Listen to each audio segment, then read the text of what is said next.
Le cadastre parcellaire d'Inzinzac-le-Christ, dit cadastre napoléonien, réalisé en 1835, est l'ancêtre du cadastre contemporain. Il est composé de 3 documents complémentaires, l'atlas parcellaire regroupant des plans, la légende de ces plans qu'on appelle état de section et la liste des propriétaires enregistrés dans la matrice.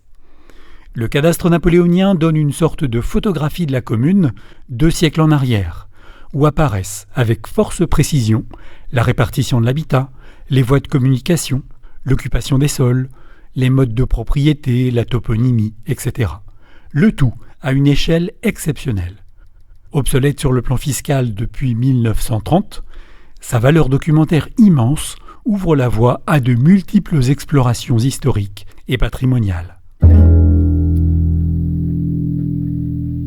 Institué durant le Premier Empire par la loi de finances du 15 septembre 1807, le cadastre parcellaire est mis en application dans le département du Morbihan dès 1807 pour se poursuivre jusqu'en 1901.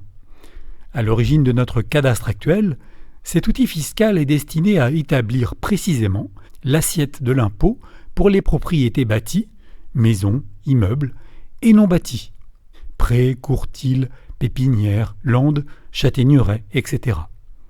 Établi sur la valeur locative de chaque parcelle et des revenus de chaque propriétaire, il permet une imposition plus juste.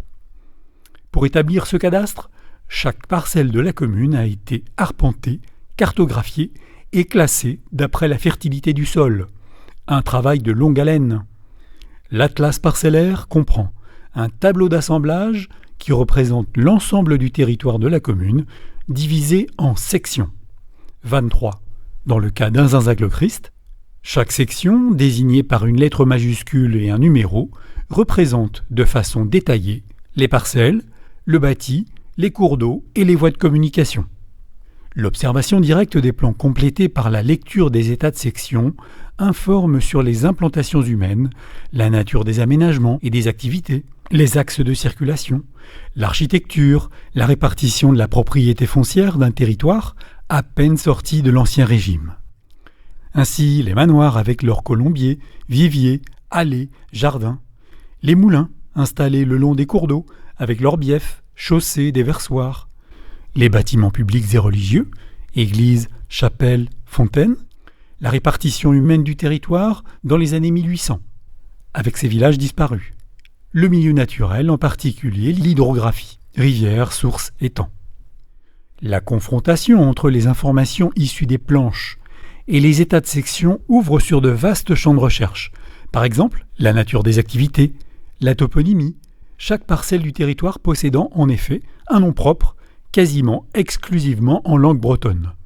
Cette micro-toponymie est particulièrement riche d'enseignements, tant sur le plan du paysage ancien que sur le plan linguistique, prononciation, diversité du vocabulaire, etc.